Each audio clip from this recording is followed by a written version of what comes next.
Kripto tidak gagal karena teknologinya. Blockchain-nya jalan. Kodenya aman. Yang gagal, cara kita memikirkannya. Selama kripto diperlakukan seperti mesin cepat kaya, ia akan terus runtuh, berulang kali. Video ini bukan soal harga. Ini soal kesalahan berpikir terbesar di dunia kripto. Masalah kripto bukan teknologi, tapi cara berpikir. Kalau kita jujur melihat perjalanan kripto selama lebih dari 1 dekade terakhir, ada satu pertanyaan besar yang terus berulang.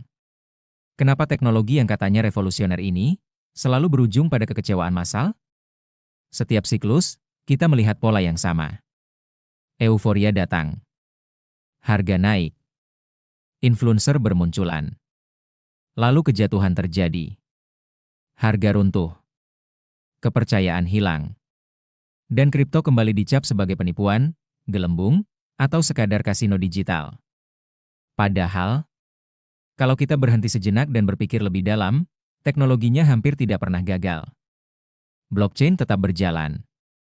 Node tetap memverifikasi. Kriptografi tetap aman. Jaringan tetap hidup, bahkan saat harga anjlok 90%. Jadi kalau teknologinya tidak runtuh, lalu apa yang sebenarnya rusak? Jawabannya sederhana, tapi tidak nyaman untuk diterima. Cara berpikir kita. Kesalahpahaman paling fundamental di dunia kripto. Masalah terbesar di dunia kripto bukan soal skalabilitas. Bukan soal TPS. Bukan soal gas fee. Bukan soal regulasi. Masalah utamanya adalah kripto dipahami dengan mentalitas lama. Teknologi baru, tapi pola pikirnya masih pola pikir lama. Kripto diciptakan sebagai sistem koordinasi nilai tanpa perantara, tapi digunakan seperti alat cepat kaya.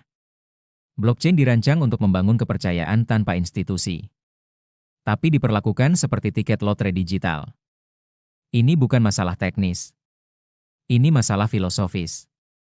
Kripto diperlakukan seperti saham, padahal ia bukan saham. Salah satu kesalahan berpikir paling fatal adalah ini. Kalau harganya naik, berarti proyeknya bagus. Ini logika pasar lama yang dipaksakan ke sistem baru.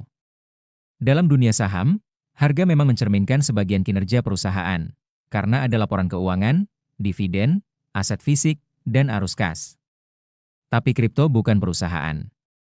Kripto adalah protokol, jaringan, sistem insentif, mekanisme koordinasi manusia dan mesin. Nilainya tidak langsung lahir dari harga, tapi dari fungsi yang digunakan secara nyata. Namun apa yang terjadi?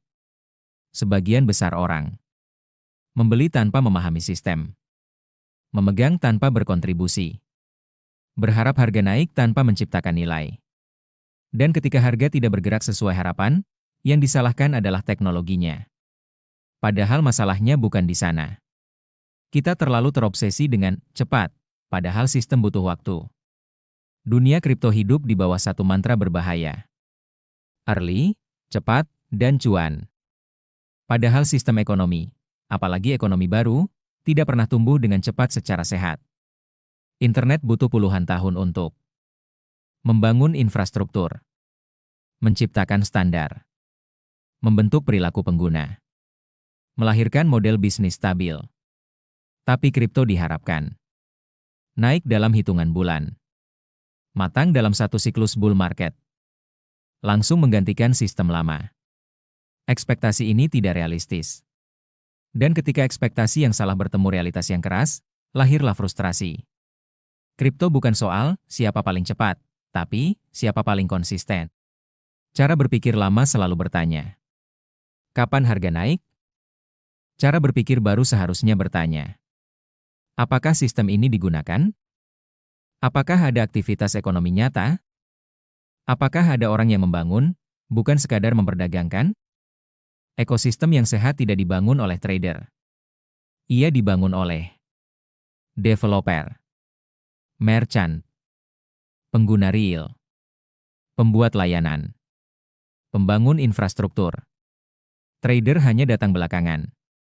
Tapi karena perhatian publik selalu tertuju pada harga, para pembangun justru tenggelam dalam kebisingan spekulasi. Saat kripto gagal, yang dihukum bukan sistem, tapi harapan palsu. Banyak proyek kripto runtuh bukan karena kodenya rusak, tapi karena narasinya tidak jujur. Dijanjikan desentralisasi, tapi dikendalikan segelintir orang. Dijanjikan utilitas, tapi tak pernah ada penggunaan nyata. Dijanjikan kebebasan, tapi yang dijual hanya mimpi cepat kaya.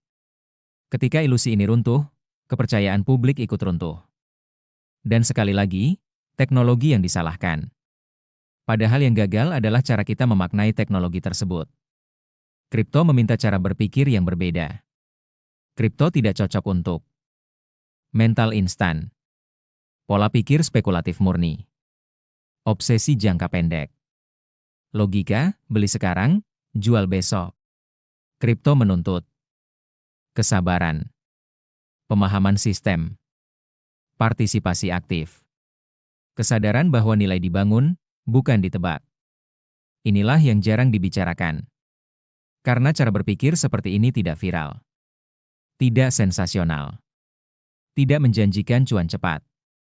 Tapi justru di sanalah fondasi jangka panjang berada. Jika kita tidak mengubah cara berpikir, kripto akan terus gagal, berkali-kali. Bukan karena teknologinya lemah, tapi karena manusianya belum siap.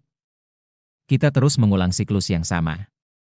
Euforia, keserakahan, kekecewaan, menyalahkan sistem. Padahal solusinya bukan upgrade teknologi berikutnya. Solusinya adalah upgrade cara berpikir kita. Penutup, masa depan kripto tidak ditentukan oleh harga. Masa depan kripto tidak akan ditentukan oleh grafik harian, influencer, prediksi bull run. Ia akan ditentukan oleh siapa yang membangun saat sepi, siapa yang bertahan saat tidak populer, siapa yang memahami bahwa nilai sejati lahir dari penggunaan nyata. Jika kripto ingin benar-benar mengubah dunia, maka yang harus berubah lebih dulu, bukan teknologinya, tapi cara kita memandangnya. Kalau kamu ingin memahami kripto dengan nalar, bukan emosi, dengan struktur, bukan spekulasi, dan dengan logika jangka panjang, bukan euforia sesaat, subscribe channel ini. Karena di sini, kita tidak mengejar harga. Kita membedah sistem. Dan diskusi ini belum selesai.